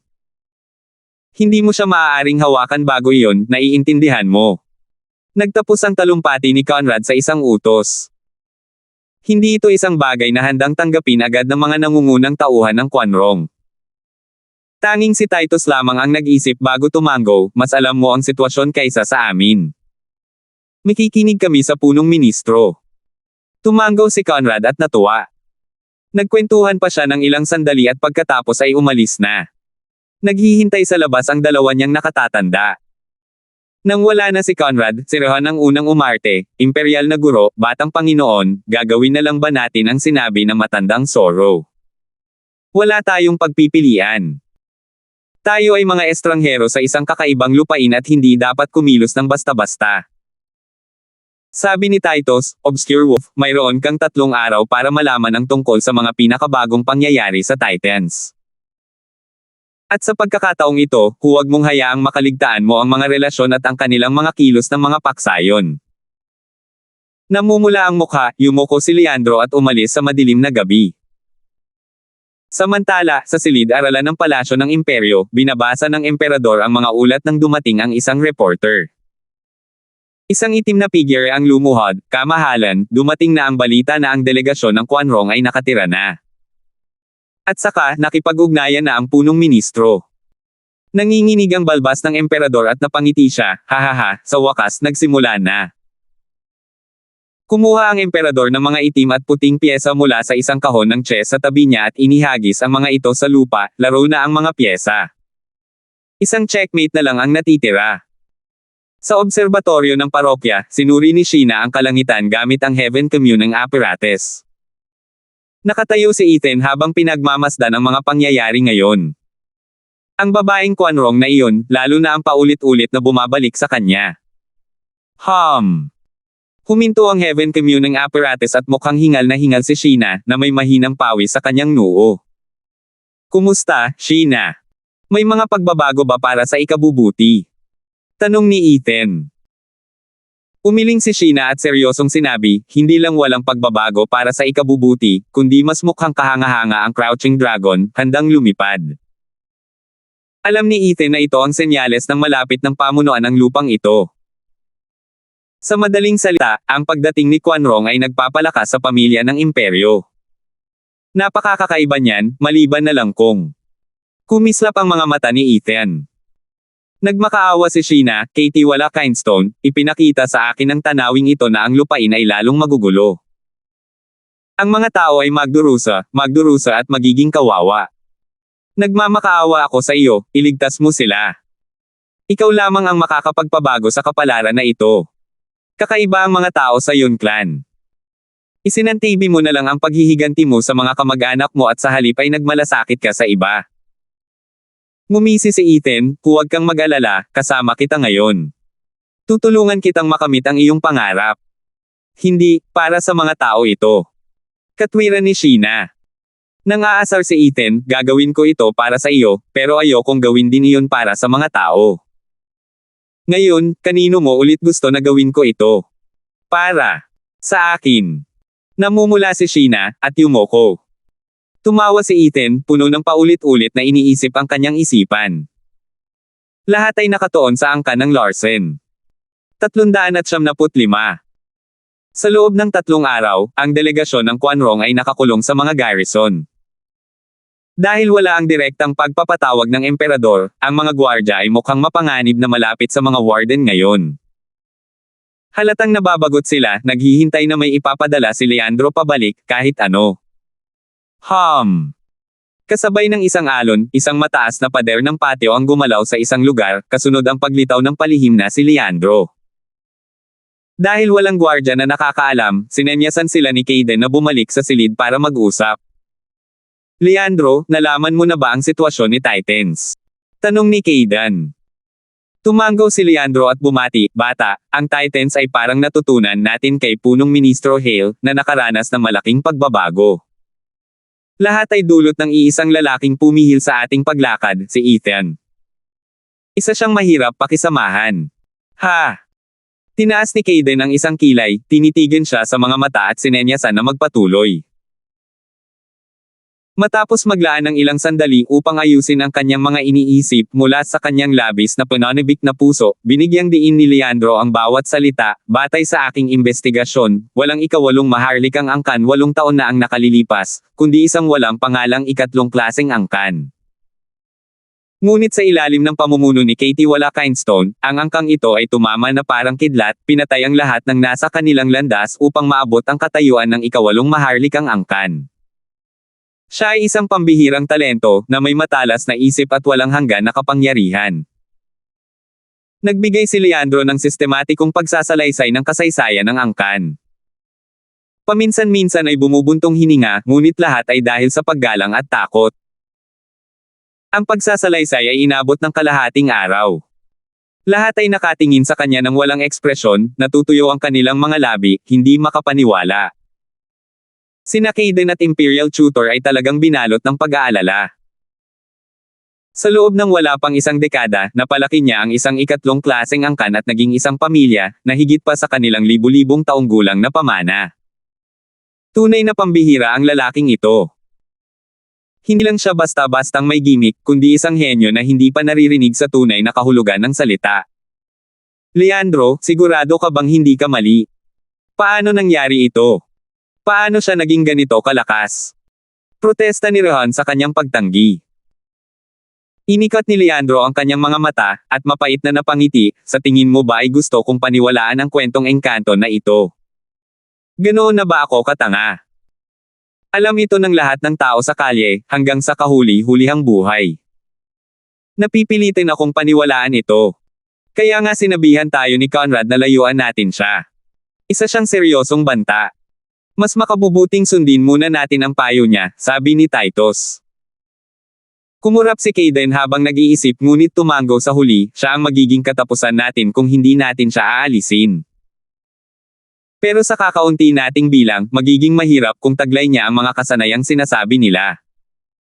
Kailangan nating isipin ang mas malawak na larawan. Kinailangan itong tanggapin ni Kayden gaano man ito kasakit para sa kanya. Tutol pa rin si Rohan. Hindi ba't sinabi lang ni Rebecca Teller na kami ni Rendin ay sapat na para sayangin siya? Nakakabaliw ito. Buong tiwala ang batang commander sa 8 lobo na tagapangalaga. Anumang imposibleng misyon ay makukumpleto kapag pumagitna sila.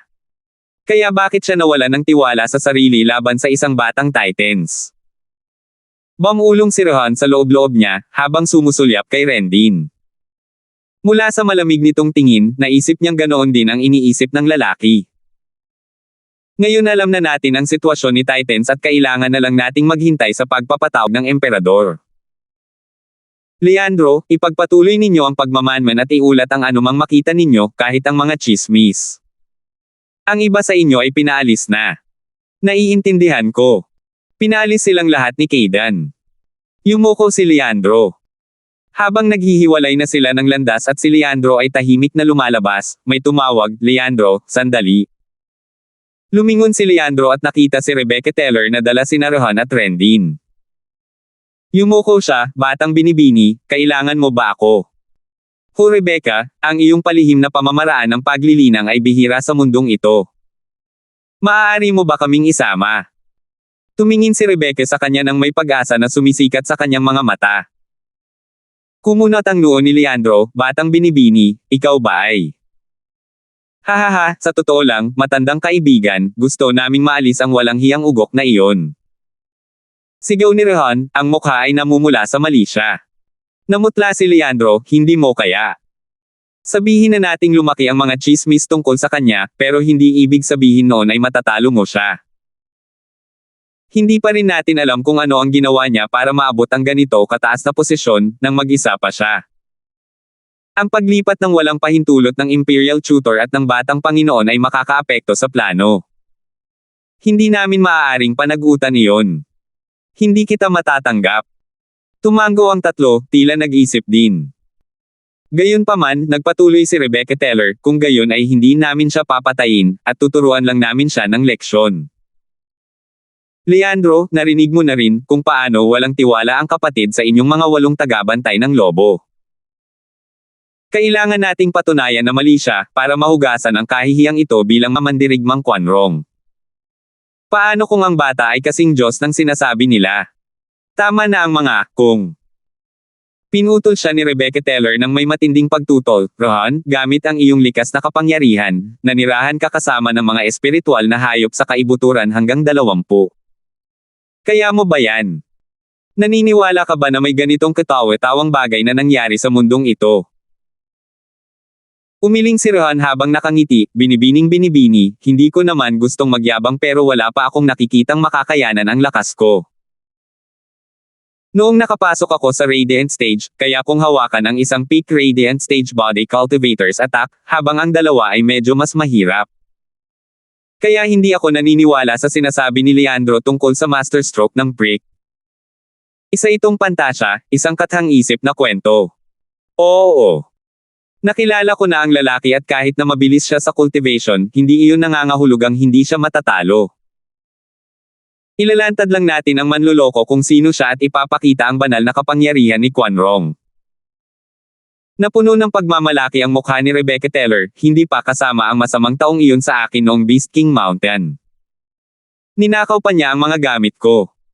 At dapat ko ba siyang hayaan na lang na makalusot? Kami, Quanrong, ay hindi basta-basta.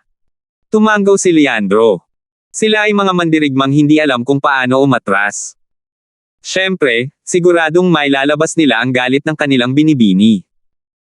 Nang wala ng paunang salita, tumango si Leandro, sige, binibini, pumasok sa aking singsing na may hawak na halimaw.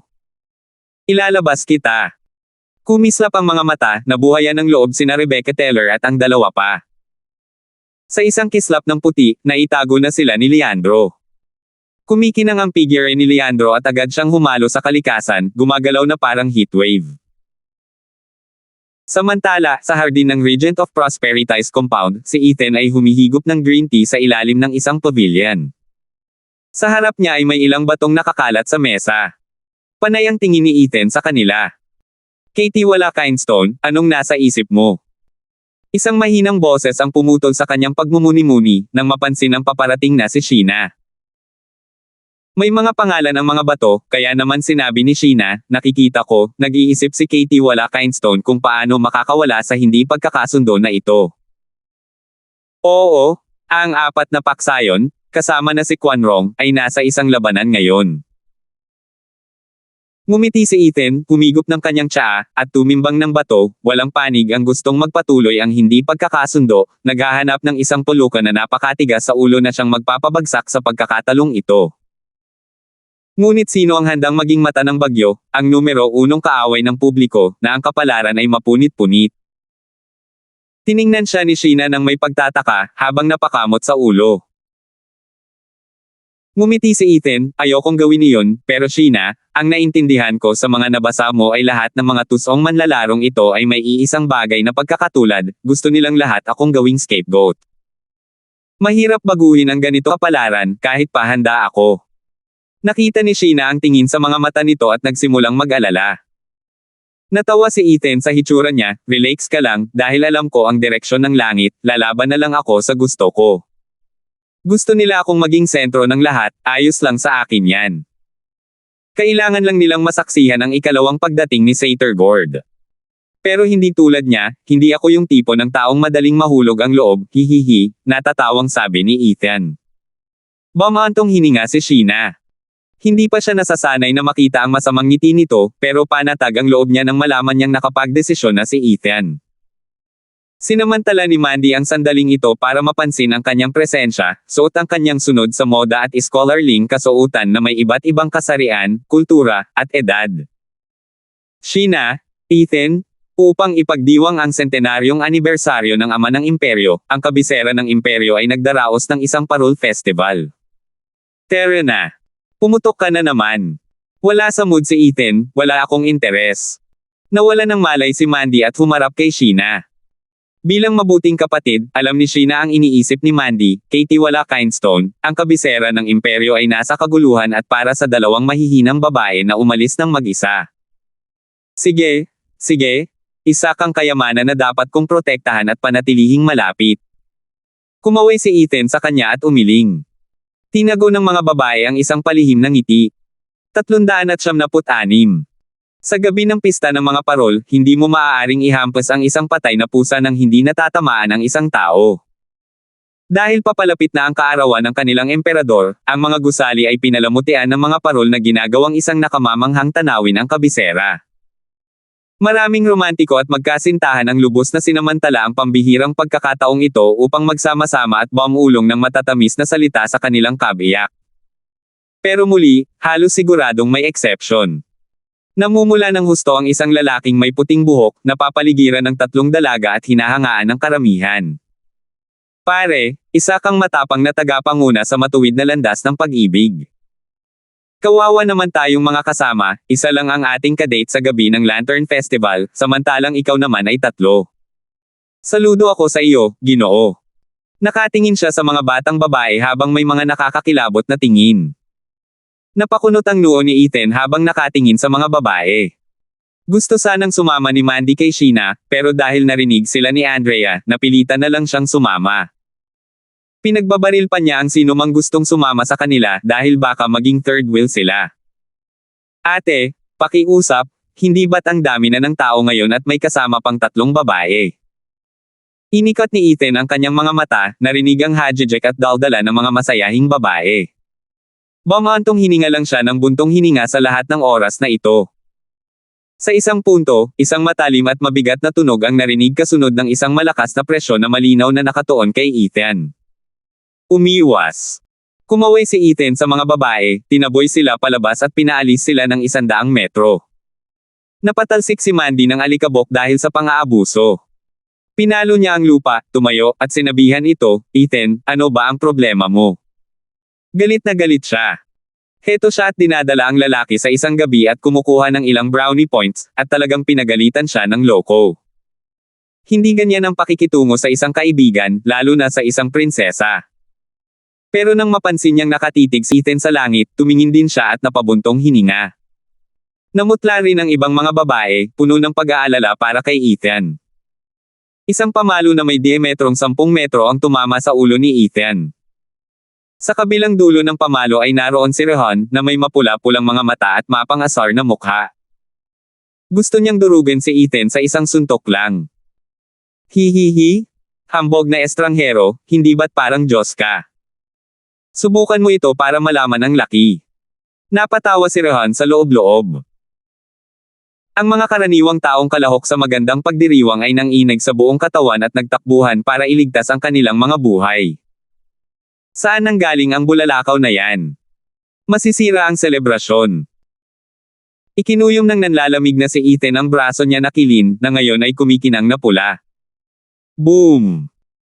Inihampas ni Ethan ang palakol sa bangkita, nagdulot ng lindol na nagpatag sa anumang madaanan nito, at sumire sa mga parol. Muling nalipad ang mga batang babae mula sa shockwave, na may dugong lumalabas sa kanilang mga bibig. Sa wakas ay nakabawi na sila pagkatapos ng pagbagsak, at natagpuan nila ang isang 12-dosenang metrong lapad na bunganga sa sentro ng lindol. Ang ginintoang pamutol ay nakatayo roon ng may kamahalan at si Ethan ay natabunan sa ilalim nito. Ethan! Walang nasagot ang mga sigaw ng mga batang babae. Lumutang si Rohan sa itaas, tuwang-tuwa habang sinusuntok ang bola, hawak ang pamalo, hahaha, alam kong hindi ka pa ganoon kagaling. Isang putok lang at natapalan na kita. Dapat sana'y ginamit ko na lang ang ikatlong bahagi ng aking kapangyarihan. Rohan!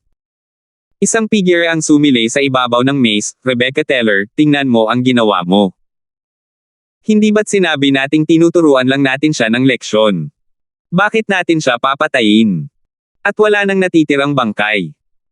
Paano natin ito ipapaliwanag sa iba? Nagkibit balikat si Rohan at humajijek, hindi ko kasalanan na mahina ang batang yun at nagpo-post ng mayabang. Bakit pa ako nagkaroon ng 2 peak Radiant Stage Expert na atake? Malinaw na kasinungalingan yun. Kung alam ko lang na mahina siya, isang karaniwang cultivator ng Profound Heaven, 1% lang sana ang ginamit ko. Humph, handa na siya. Hindi naman yan ang punto. Kami ang unang kumilos. Sa sobrang ingay, ang plano namin. Napayuko si Rebecca Teller. Natigil ang kanyang pagrereklamo nang may isang casual na boses na nagtanong, ano yang plano mo? Pinanood ng dalawa ang pag-ugoy ng malakas na palakol, na nagdulot ng malalakas na pagyanig. Bibinibining yan, ang kapangyarihang yan. Naramdaman ni Rohan ang sarili niyang binubuhat kasama ng kanyang braso kahit anong gawin niya para pigilan ito. Ang puwersa ay nagmula sa bunganga at napagtanto niya na wala siyang sapat na lakas upang labanan ito. Imposible ito. Kailan pa nagkaroon ng ganito kalakas na nilalang ang mundo? Pinaikit ni Rohan ang kanyang mga mata at pinanood si Ethan na itinataas ang mace gamit ang isang kamay, parang isang higanteng may hawak na langit. Ang casual niyang tingin ay nagbibigay ng pakiramdam na hindi man lang niya ito pinipilit. Ethan. Hiyawan ng mga babae.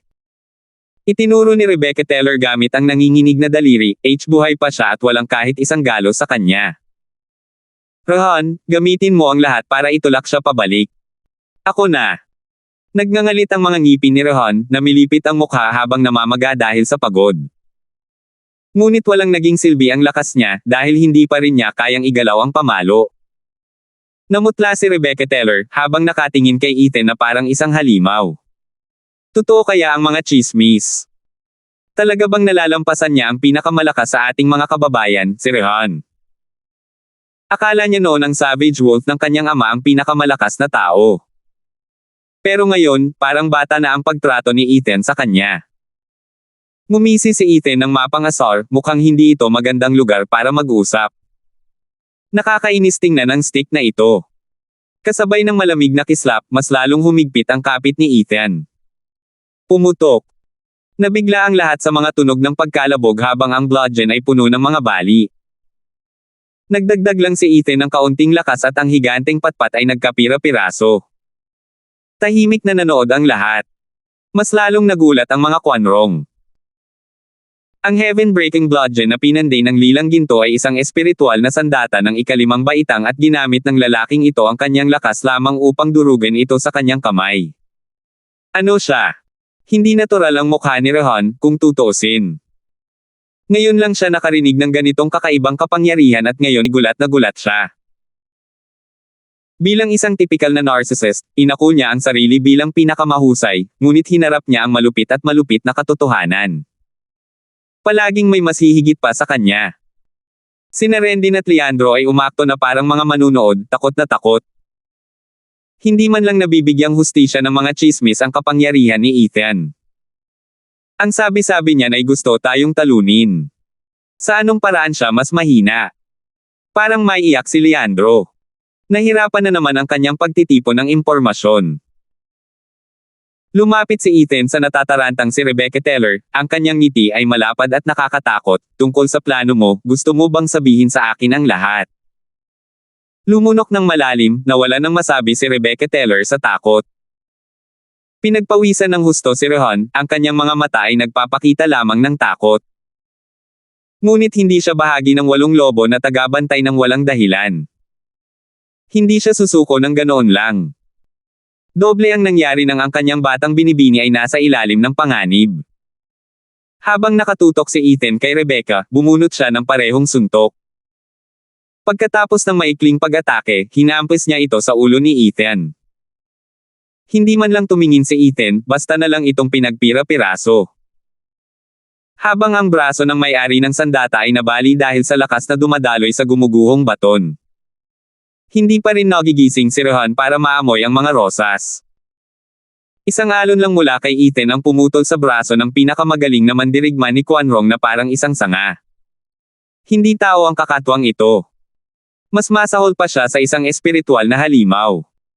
Nakalaylay ang braso ni Rohan habang pinagpapawisan siya na parang baboy. Ang puso niya ay nilalamon ng takot at pagtanggi sa kung ano ang nasa harap niya. Matagal bago ito tuluyang natunaw sa takot, pangamba, at kawalang saysay ng lahat ng ito.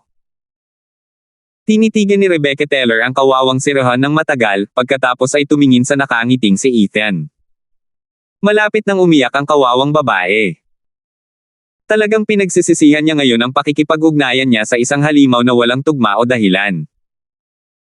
Si Rendin sa gilid, nakahanda na ang kanyang pana at palaso, nakatutok sa pagitan ng mga mata ni Ethan. Basang-basa rin siya ng pawis, ito ang unang pagkakataon na nakaharap ni Sky Pearson Wolf ang ganitong uri ng tinak. 397. Whoosh! Mga kislap ng ginto ang pumutol sa kalangitan, bawat isa ay patungo kay Ethan. Nang mas malapitan naming tingnan, ang mga gininto ang ilaw na iyon ay wala nang iba kundi mga gininto ang palaso lamang. Tinusok nila ang mga ulap, umaalon ng may walang humpay na kapangyarihan at, higit pa rito, daan-daan ang bilang. Hindi maintindihan kung paano kayang magpana ng ganito karaming palaso ng isang tao. At hindi rin naman karaniwang palaso ang mga iyon, kundi mga espiritual na sandata para sa ikalimang baitang. Bawat palaso ay nakatutok sa mga vital cord ni Ethan. Bago pa man sila dumating, pakiramdam ni Ethan ay nagiging una na siya. Iyan ang ultimate skill ni Sky Pearson Wolf, ang Ninth Heaven Impaler. Tinaas ni Ethan ang isang kilay ng kaunti, at tumango, hindi naman masama, mayroon siyang skill ng isang divine archer para saktan si Raisin. Tumingin ng seryoso si Rebecca Teller, kilala mo ba si Rendin? Oo naman, narinig ko siya mula sa aking batang Panginoon. At narinig niya rin ito mula sa kanyang mga kapatid na ampon, ang 4 na tigre ng Titans. Ngumiti si Ethan, binibining Rebecca, huwag mong isipin na ikaw lang ang gumagawa ng iyong takdang aralin. Mahilig din sa chismis ang aming panig. Siyempre, narinig ko rin ang tungkol sa pambihirang kasanayan ng aming mahal na kaibigan. Itinaas ni Ethan ang kanyang kanang braso patungo sa paparating na ulan ng mga palaso. Kumikinang ito ng pula at ngumiti siya, ang kanyang pana at palaso ay maaaring maging kasing lakas ng gusto niya ngunit hindi pa rin ito kailanman matatalo ang aking sagradong braso. Napagtanto ni Rebecca Teller na alam na niya ang lahat tungkol sa kanila. Halos imposible na ngayon na sorpresahin siya. Nakakahiya, si Randy ng exception. Naku, Unggoy, hindi lang basta-basta naglalakad ang mga tao, umuunlad din sila. Lahat ng alam mo tungkol sa amin ay luma na. Natatawang sabi ni Rebecca Teller, sabay hawak kay Rehan at lumipad palayo. Hindi makapaniwala si Ethan nang makitang medyo malayo na ang narating niya. At pagkatapos ay nangyari ito. Ang nagniningning na palaso ng ulan ay hamati sa lahat ng direksyon. Pinalibutan nila si Ethan at saka lamang nila ito pinatamaan. Ngayon, wala nang paraan para makaiwas si Ethan dahil nasa gitna siya ng isang sumasabog na bola ng mga palaso. Anumang kahinaan ni Ethan ay tiyak na matatamaan. Ang lawan niyang kamao na parang halimaw ay hindi kayang ipagtanggol ang bawat bahagi niya. Nasa bingit na siya ng kamatayan. Hahaha, kita mo ang bulok na gago na yan ang pinakabagong ultimate ni Rendin, ang Thousand Arrow Focal. Ito ang unang beses na ginamit niya yan sa field. Subukan mong harangan yan. Tuwang-tuwa si Rebecca Teller sa kalagayan ni Ethan. Labis na nag-aalala ang mga batang babae sa ibaba. Lalong lumaki ang ngiti ni Rendin. Alam na alam niya kung ano ang magagawa ng galaw na ito. Ang bawat palaso ay isang espiritual na sandata para sa ikalimang baitang, bawat isa ay pinapaputok ng buong lakas at ngayon ay napapaligiran na ang lalaki. Imposibleng makagawa ng perpektong pag-iwas o pagharang. Kahit na makaligtas si Ethan, mapapahamak pa rin siya. Ito ay tinatawag na walang kapintasang pagpaa. Naantig si Rendin sa kanyang nagawa. Ang paggamit ng kanyang pinakabagong ultimate sa isang super expert tulad ni Ethan ang pinakamahusay na field test. Hindi gaanong natuwa si Ethan. Bumantong hininga siya at ibinaba ang kanyang kamay, kumalat sa balita na ang Ninth Heaven Impaler ay hindi kapanipaniwala. Naisip kong subukan ito at tingnan kung paano gumanda ang aking braso. Ngunit sa halip ay natigil ako sa 1,000 palaso, nakakatuwa. Paf! Paf! Muntik nang dumura ng dugo si Rendin. Ang kanyang pagpapagal at pawis sa paglikha ng sukdulang kasanayang ito ay nagbigay sa kanya ng malaking karangalan dahil sa pagsusuri ni Ethan. Hindi ito kinaya ng kanyang puso. Humph! Tanga! Malungkot na sak! Tignan natin kung sino ang iiyak mamaya. Inilabas ni Rebecca Teller ang kanyang ulo na may parehong reaksyon, Humph, tumigil ka na sa pag-arte. Maaaring malakas ka, ngunit kahit ikaw ay hindi kayang pigilan ang ataking ito. Tapos ka na. Ang mga kumikinang na palaso ay ganito kalapit kay Ethan, kahit hindi niya alintana, paano kung tumaya ka? Kahit isang palaso lang ang tumama sa akin, sa iyo na ang ulo ko. Kung hindi, hinihiling ko sana kay Miss na ipaliwanag ang maliit mong plano. Ayos. Galit na galit si Rebecca Teller, at agad na sumagot.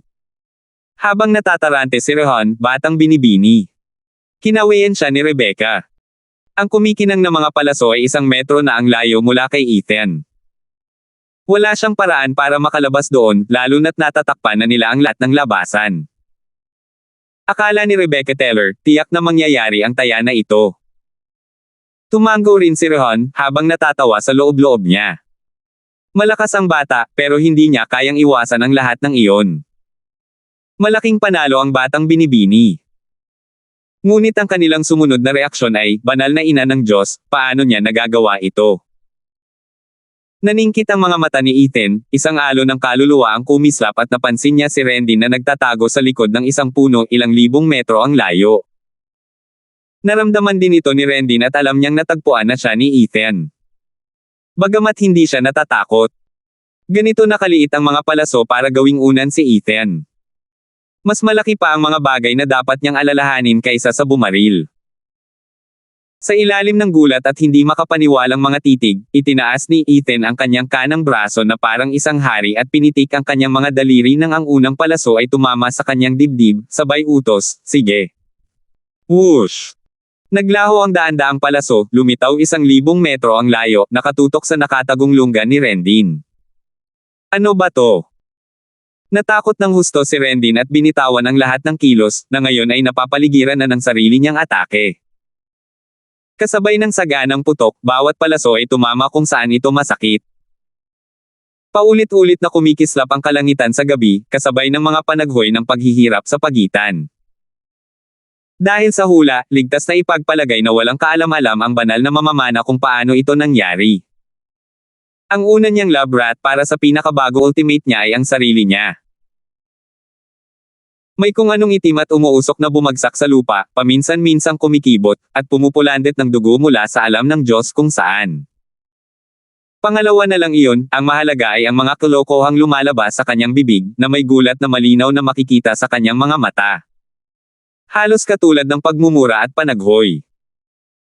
Nawala ang gininto ang halo ng kanang mata ni Ethan at tumawa siya, hahaha, isang tunay na lobo na tumatagos sa langit at walang kapintasang pagpuntirya. Bawat isa sa daan-daang palaso ay tumama ng tama. Yumuyuko ako sa harap ng Panginoon. Nakanganga sina Rebecca Teller at Rohan. Mas mabilis pa sa tama ng pana ng banal na mamamanang iyon ang pagbuga ng kanilang mga isip ng mga sumpa, kalaswan, at kahalayan. Anong nangyari lang? Anong ginawa niya? Diyos ko! Nawala ang timpla ng kumpiyansa at pagmamalaki sa dalawa. Takot at pagkabigla lamang ang tanging maipahayag nila. Saan ba siya nanggaling? Ang mga palaso ay basta na lang tumama sa sarili nilang gumawa ng walang babala. Paano nangyari iyon sa isang nagliliyab na apoy? Ngumiti si Ethan nang may nakakatakot na ngiti, binibining Rebecca, mukhang panalo na tayo sa ating maliit na pastahan. Sana ay pumayag ka. Habang lumulunok, natigilan ang dalawa na lumayo kay Ethan. Nang tignan siya na parang isa siyang halimaw, impyerno ang nagbuga. Hindi lang basta malakas ang loob ni Ethan, kundi armado rin siya ng mga magagarbong panlilinlang. Ngayon nila napagtanto kung gaano kaito ang babala ni Conrad. Mag-isa niyang narating ang 7 bahay sa ngayon para sa isang napakagandang dahilan. Matamis na ina ng awa, sino ba naman ang makikialam sa kakatwang ito? Pinuri pa nga nila ang mga galing ng Regent Estate sa pakikipaglaban sa lalaking ito ng napakatagal. Binibining Rebecca, may 2 uri ng tao akong kinasusuklaman. Ang mga taong sobrang may kumpiyansa, at ang mga weasel. Nasuri mo na ang unang uri. Ngayon, umaasa ako, para sa iyo, na hindi mo gagawin ang pagkakamali na suriin ang pangalawa. Kailangan ko na sigurong seryosohin ito. Tinitigan sila ni Ethan ng masama. Masakit ang puso ni Rebecca Teller. Kinuha ni Ethan ang lahat ng kanyang shaping spring noong nasa Beast King Mountain at kasama ang lahat ng mga sangkap na nasa itaas, na nag-iwan sa kanya na hilong-hilo at walang sigla.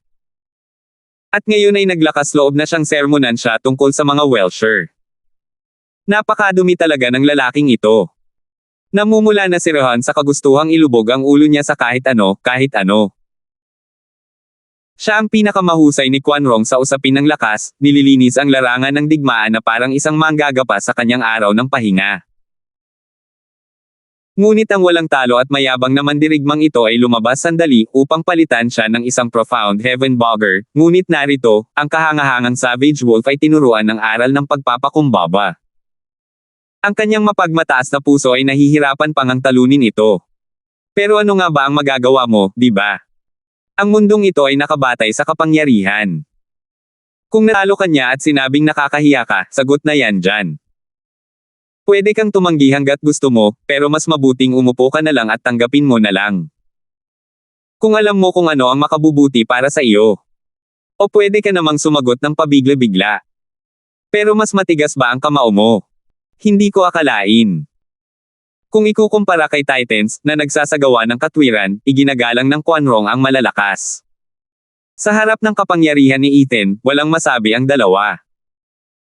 Mabuti na lang at ang karaniwang pangalawang henerasyon ay naghahanap ng backer ngayon, tulad ng mayor ang tatay ko. O kung ano pa man. Pero teka, kinamumuhian ng mga Quanrong ang mga ganoong bagay. Ang pagkatalo ay pagkatalo, kahit paano. Hanggang sa puntong hindi man lang nila isinisigaw na sila ay mga delegado, na may diplomatikong kaligtasan. Patayin mo ako. Inilabas ni Rebecca Teller ang kanyang leeg, matigas ang ulo na parang mula. Ngumisi si Ethan, habang nanginginig ang mga daliri, sigurado ka bang gusto mo akong subukan? Maaaring ikaw ang delegasyon ng Quanrong, na normal lang ang mag-jaywalkang. Pero kapag hinahabol mo ang pinakamahusay na Katie wala sa ilalim ng langit, may karapatan akong husgahan ka. Kumislap ang pula sa kamao ni Ethan, at biglang lumakas ang kanyang intensyong pumatay. Salamat po at sinamahan ninyo ako, ingat lagi mga master.